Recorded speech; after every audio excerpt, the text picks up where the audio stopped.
नारायण नारायण। 5वां अध्याय 5 श्लोक हमने किए थे। इसमें जो भेद बुद्धि हमारी हमें बार बार निवृत्ति की तरफ खींच जाती है कि भाई कर्म छोड़ देना चाहिए, कर्म करेंगे तो कहीं ना कहीं तो बंधन आ ही जाएगा, कहीं ना कहीं कुछ गलत हो ही जाएगा। ऐसे जो हम सोचते हैं, इसकी वजह से ये सारी मन में गलत फहमियाँ होती है कि कर्म नीचा है और कर्म छोड़ के रहना वो ऊंचापन है, परंतु वास्तविकता नहीं है ऐसे। यहाँ आगे भगवान सावधान भी करते हैं कि जो योगी नहीं है उसके लिए तो संन्यास दुख रूप हो जाता है। योग का अर्थ है जिसने अपनी इंद्रियों को, मन बुद्धि को साधा है और अपने साधनमय बनाया है। जो साधन उसने ज्ञान मार्ग पाने के लिए मान लो तय किया हो, तो उसमय बन गया है, उसमें समर्पित है, केवल उसी का आश्रय है। अब उसके लिए तो कर्म छोड़ने से हानि नहीं है। वो संन्यास धर्म या कर्म त्याग का धर्म में स्थित हो पाएगा। परंतु जिनका वैसे नहीं है और वो ज्ञान मार्ग पकड़ेगा या संन्यास मार्ग, कर्म छोड़ने का मार्ग लेगा, तो वो दुख पाएगा, क्योंकि न इधर का रहेगा न उधर का। ज्ञान तो उसको धारण होगा नहीं और कर्म छोड़ देगा तो फिर गलत बिल्कुल पतन की दिशा में जाएगा, क्योंकि कर्म किए बिना रहेगा नहीं इंद्रिया सारी। तो अगर आप सही में नहीं बरतोगे तो गलत रास्ते पे चलेगी वो। जो सामने आएगा, जब उसको भान ही नहीं है क्या स्वीकार करना है, क्या नहीं करना है, क्या बरतना है, क्या छोड़ना है, क्या पकड़ना है, तो फिर वो कैसे अपना उद्धार आप कर पाएगा। और उद्धार कोई दूसरा कर ही नहीं सकता, स्वयं का उद्धार स्वयं को ही करना पड़ेगा। देखो, भूख लगी है तो खाना खुद को ही खाना पड़ेगा। खिलाने वाला बना देगा, मुंह में भी मान लो डाल देगा, चबा के अंदर ले जाके हजम करने का काम आपको स्वयं को करना पड़ेगा। और हजम करने के लिए आपको अपना अंदर का सारा यंत्र इतना व्यवस्थित रखना पड़ेगा कि जिससे वो आपको हजम होवे और वो पुष्टि तत्व, तुष्टि तत्व, इसका ओज और तेज आप में प्रकट होता हुआ आपको महसूस होना चाहिए। नहीं तो खाना क्या खाया फिर, है ना।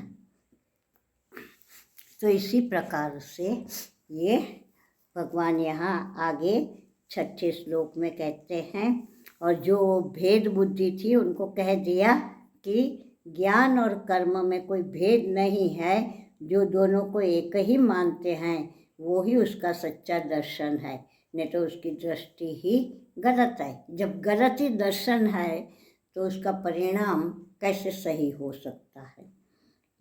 हमने वहाँ ठूठ खड़ा था, हमने चोर माना, तो उसका परिणाम तो हम पूरी रात कांपते रहेंगे, सोएंगे नहीं, दरवाजे में से बार बार झाँकते रहेंगे, अरे वो अभी भी वही खड़ा है, वो मौका ताक रहा होगा कि कोई बाहर निकले तो मैं फिर जाके उसको दबा लूँ और घुसूँ घर में। तो ऐसे जब दर्शन ही या दृष्टि ही गलत हो गई तो प्राप्ति सही नहीं हो सकती। आप बीज ही गलत बोओगे तो फिर पेड़ पर फल कैसे मीठे आएंगे। कांटे का बोझ दिया तो कांटे या बरसेंगे आंगन में।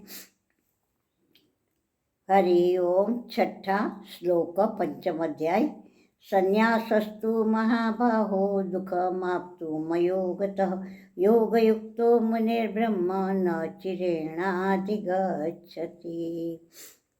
हे अर्जुन, निष्काम कर्म से चित्त शुद्धि किए बिना त्याग भाव प्राप्त होना मुश्किल है।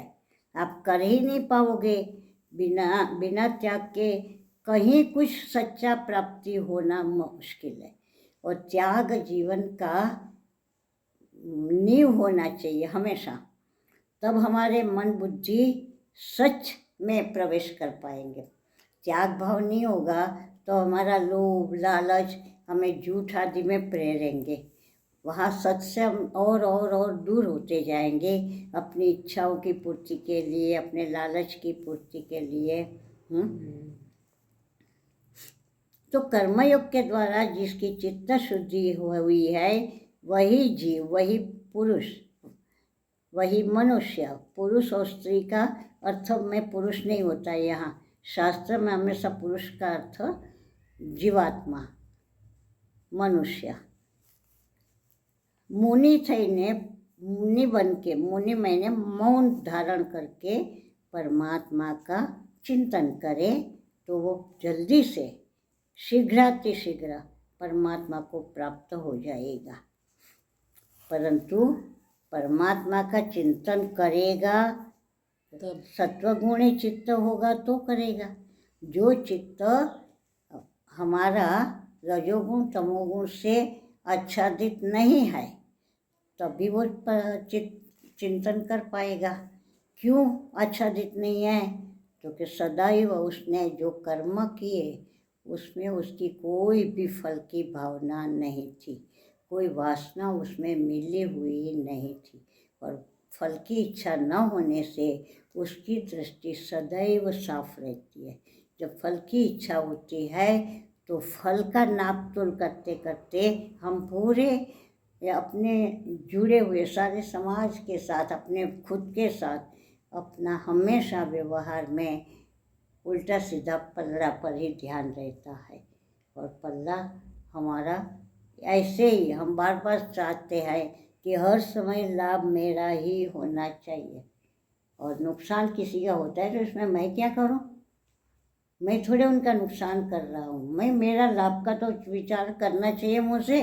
वो तो शास्त्र भी मना नहीं करेगा, धर्म भी मना नहीं करेगा, क्योंकि हमारा मन ना अपने अनुकूल वो कर लेता है। अब जैसे कई जगह ऐसे भी कहते हैं भगवान कि देह को सुखाना ये कोई तप नहीं है, हाँ, मन इंद्रियों को मारना ये कोई तप नहीं है, ये सब हठ योग की प्रक्रियाएं हैं। तप तो और चीज़ है। तप में अपने मन को वश में रखना, किसी को इतना भी दुख हमारी तरफ से न होवे। हम जानते हैं कि हम ये करेंगे अपने लिए तो उसको दुख होगा, तो हम अगर वो करना अत्यंत जरूरी नहीं है तो हम रोक सकते हैं, तो रोकना चाहिए, अथवा इसकी दिशा बदल देनी चाहिए। हम कर्म तो नहीं छोड़ सकते, परंतु अगर उससे उसका नुकसान न हो के वो दुखी होता है तो परवाह करने की ज़रूरत नहीं है। परंतु किंचित मात्र भी हमारी वजह से उसका कुछ नुकसान होता है तो हमने दोबारा उसको और ढंग से करने को सोचना चाहिए कि मेरे लाभ के कारण दूसरे का नुकसान नहीं होना चाहिए। परंतु किसी किसी को तो आदत ही होती है कि कोई अच्छा करता है तो बस उनको दोष ही देखना है, क्योंकि उसको ये है कि ये क्यों अच्छा कहलावे, मेरा ही नाम होना चाहिए, मैं ये करूँ, और वे कर नहीं पाएंगे क्योंकि उनकी दृष्टि में भेद है, द्वेष है, मोह है। अब कोई कोई ऐसे होता है कि अपना ही बच्चा सब जगह आगे होना चाहिए, परंतु अगर दूसरे में कुछ टैलेंट है उसका किसी ने बखान कर दिया तो उनका मुंह खराब हो जाएगा कि दूसरे के बच्चे का बखान क्यों किया, मेरे ही बच्चे का बखान होना चाहिए। और कुछ भी कोई काम है तो मैं ही आगे होना चाहिए और दूसरे को आगे क्यों रखा गया। तो इस प्रकार से कोई दुखी होता है, लड़ाई झगड़ा करता है, तो इस पर हम ध्यान देने की ज़रूरत नहीं होती है। क्योंकि हम त्याग पूर्वक व्यवहार करते हैं कि नहीं, ये हमने अपने आप को तोलते रहना चाहिए। व्यवहार होगा तो त्याग पूर्वक होगा। अगर हमने किसी को कुछ देना भी है, दिया, वो चाहता है दे दिया, या नहीं चाहता है तब भी हमने देने का सोचा कि अधिकार ये देना है तो दे दिया, परंतु इसके बदले वह मुझसे कुछ चाहे कि हमने इतना दिया और वो कुछ नहीं करके देता, समय पे हमारे नहीं मानता, नहीं सुनता, तो फिर वो हमारा निकृष्ट हो जाएगा देना, कक्षा इसकी बदल जाएगी।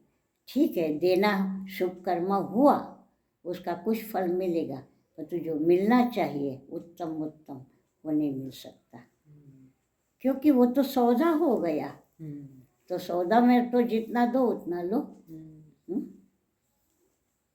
तो यहाँ भगवान कहते हैं कि ऐसे को फिर जल्दी से परमात्मा नहीं मिलता और चित्त शुद्धि करने वाले को ही मिलता।